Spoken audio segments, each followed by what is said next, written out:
What's next for you? How do you feel? What's going through your mind right now? Hey there, bare-knuckle fight fan. Susan Cingari here with Juice, who's checking in with me all the way from Vegas tonight. How are you tonight, Juice? I'm doing fantastic. How are you doing? I am good. The weather in Vegas this afternoon, sir, how is that going for you as well? Man, the weather's beautiful. It's 93 degrees, 4:30 over here, so it's pretty beautiful. I mean, it's starting to cool down. It's not 110 anymore, so once it drops below 100, it's pretty nice in Vegas. It's going to get cooler throughout the year, so I love the fall, winter time here in Vegas. It's tremendous. Good for you. Fight capital of the world, as we call it. But let's get to the important questions that have to do with bare-knuckle, and I ask you all about Xtreme Couture and all the other good things about Vegas later on. Training camp is almost over, but how has it been for you so far? Man, it's been pretty fantastic. To tell you the truth, to actually have a training camp is pretty good. My last MMA fights, it seems like with my style matchup being a tall southpaw college wrestler with pretty good striking, it's been really hard for me to find full fight camps. So I've been getting a lot of short notice fights, guys on like 5 days, 6-day notice, 7-day notice. 2-time All-American wrestlers are just tough fights where guys have 8 to 12-week camps and they're trying to go sneak me in there and do all that. But it's pretty good to have a full fight camp. I feel good, man. I feel calm, relaxed, and everything's falling into place. How do you think you matched up stylistically with your opponent? Stylistically, I think, man, it falls right into place for me, man. I'm smooth, slick, stylish. I'm a southpaw. I'm crafty. And he's a guy that's not too crafty on his feet. I mean, he's going to come out. Maybe he'll come out hard, throwing, but he doesn't got the skill level I have, so I love the style matchup. Pierce has not fought since 2015. Some critics would say ring rust is a big issue. What do you say, Juice? Yeah, ring rust may be a big issue for him. He did fight bare-knuckle recently for the BKFC that didn't pay people, I believe, or he got knocked out in that fight or got stopped, TKO stopped. So I think he might have fought before 2015.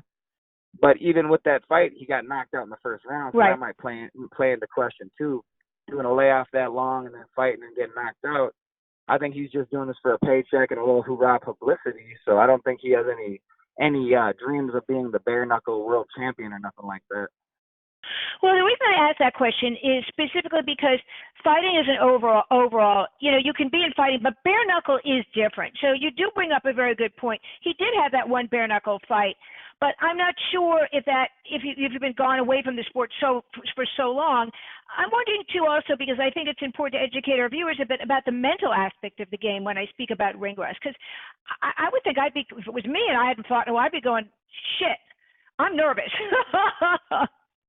For sure, it's gotta play an effect on him, and the fact that he's not in there training with top competition over the years. Right. Like I've been in here for the past 8 years sparring top 10, top 5 competition in the world on a weekly basis and bettering most of the guys. And I'm not going to talk about names in the gym, but I've been doing it, competing at a high level with slickness, style, and composure. Like my confidence is there, and if it plays an effect on him, great. If not, whatever. I don't think he has the abilities to cause me too many threats in there if I stay sharp. I mean, I'm taking it like a serious fight. I'm training against the top guys out here, so it's not like I'm taking him lightly by any means.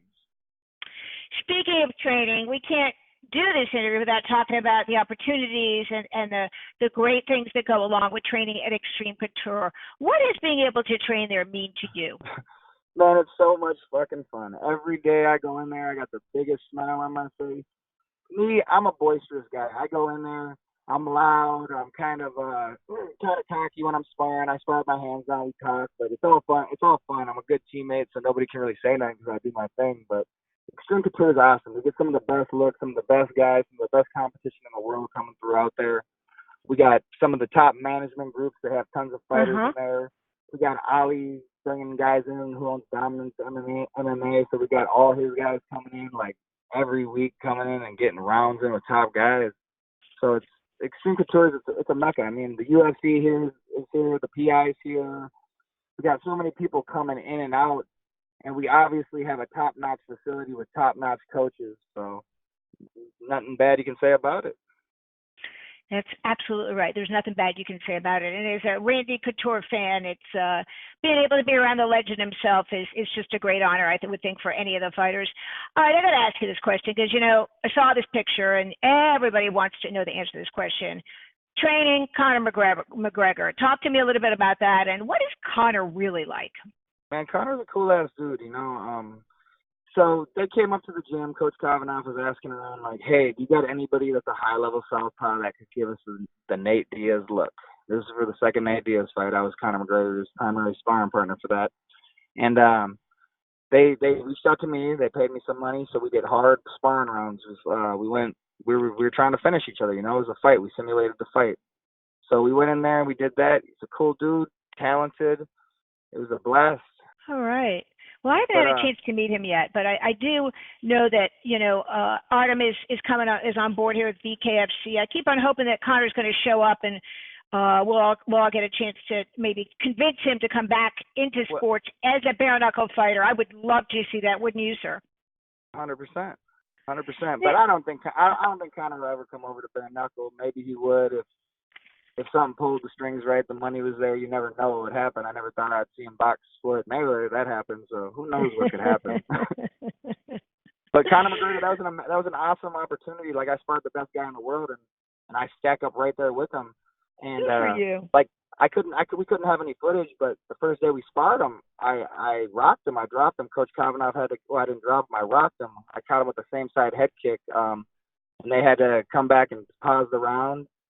Second day, he got to review the footage. He caught me with the spinning heel kick, got me with a little good shot, but they were very competitive rounds. Wow, really cool. Very, very cool. Yeah. I want them to understand that you have a well-rounded background in combat sports. Besides wrestling, which you mentioned that you had started early on, you also had spent some time in K1 as well. I did some kickboxing fights up in Minnesota.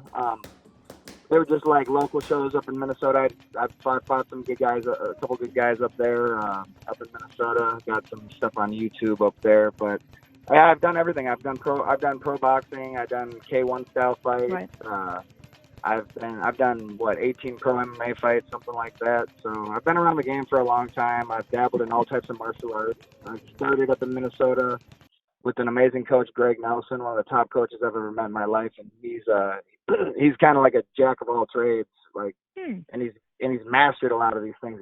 He's implemented his life into that, and I've learned a lot from him.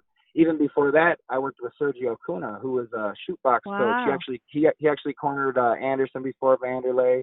He cornered Shogun when he knocked out Chuck Liddell.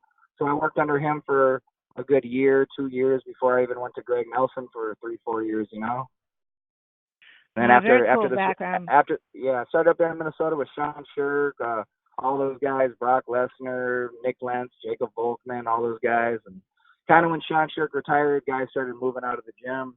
And then, we still had tremendous coaching, tremendous technique up there, but you just need some different looks, You need some depth in your roster to go get the rounds in and stuff.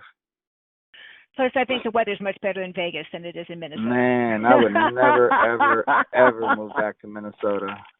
No offense to our friends that like snow, but I'm down in South Florida near former Black Zillions, 365 Hard Knocks down here, and American Top Team, and some great other camps down in Miami. And I'm sitting in my shorts here right now, folks, and I'm not complaining at all because I'm from Connecticut. I hate the snow. All right, getting back to the important parts of the interview right now.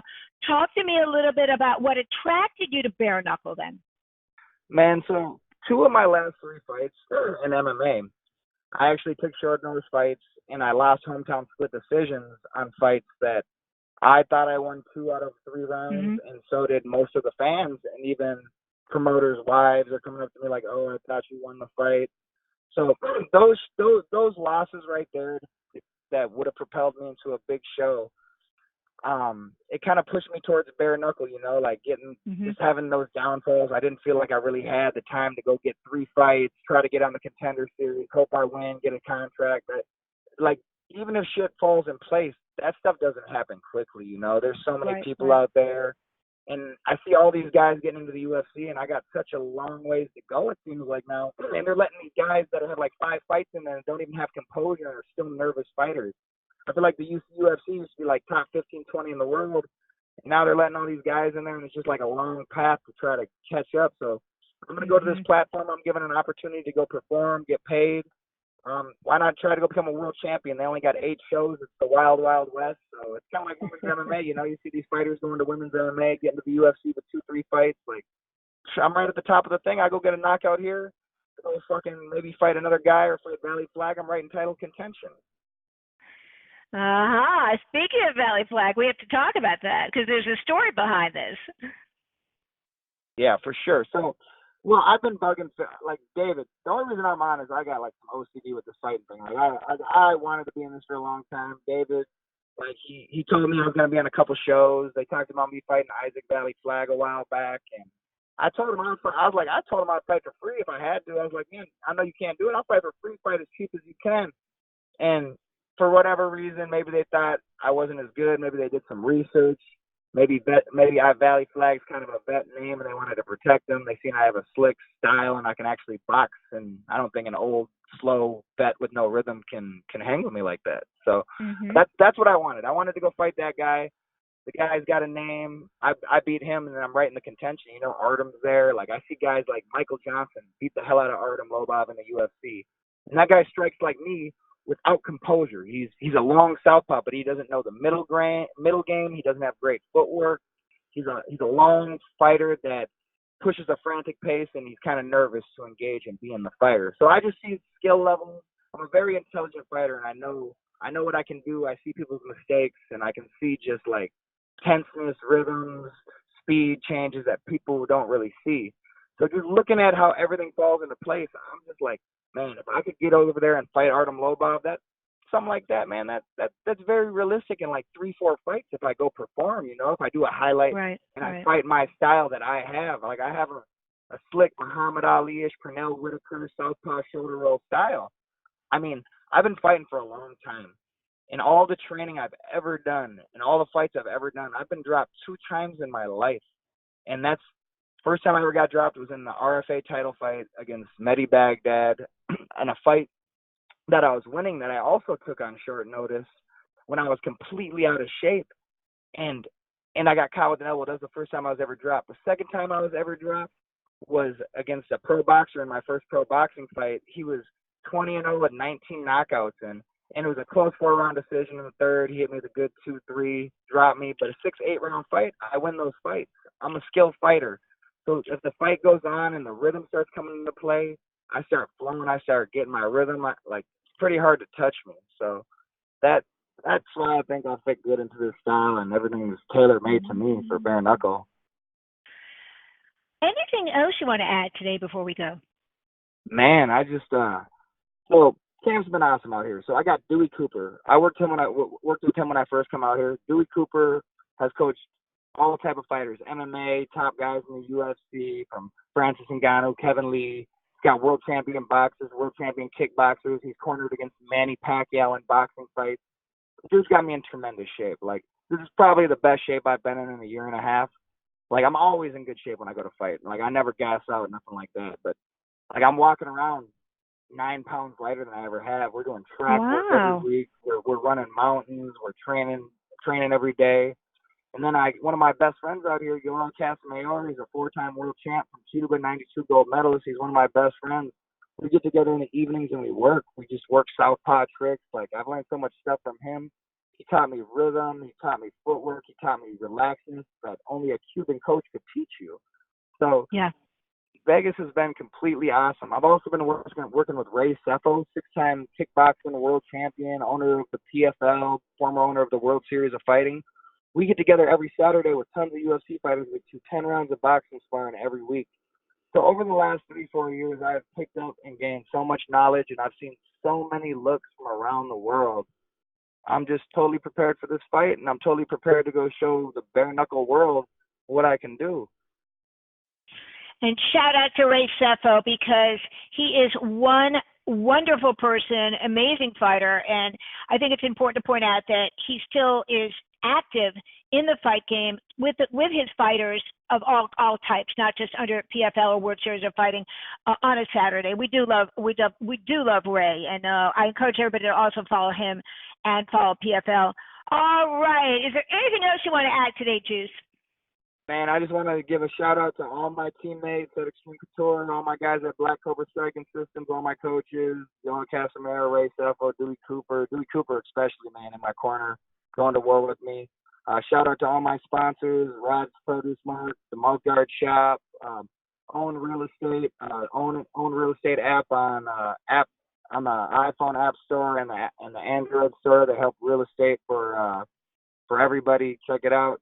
I just want to say, follow me on my Instagram, Juice155. Go check out some of my training videos. You're going to see some big things in the works here. I fight next Saturday, so check it out. We're ready to go. And we are ready to go watch that fight. And Bare Knuckle Fight fans, you can catch that fight Saturday, October 19th, as always, fans, on Fight TV. And Bare Knuckle Fight fans and MMA and regular fight fans, trust me, you don't want to miss this fight. A lot of great fighters on the card. Tickets for the live event are on sale exclusively at www.bare-knuckle.tv. I'll be there bringing you reports from the fights throughout the week, fight night, and during the weigh-ins. I sure would appreciate it if you like this video and share it, fight fans. If you got a question to ask Juice, leave it in the comment section below, and when I see him next week, we'll ask him for you. Thanks so much for watching. Good luck, Juice, and I'll see you soon.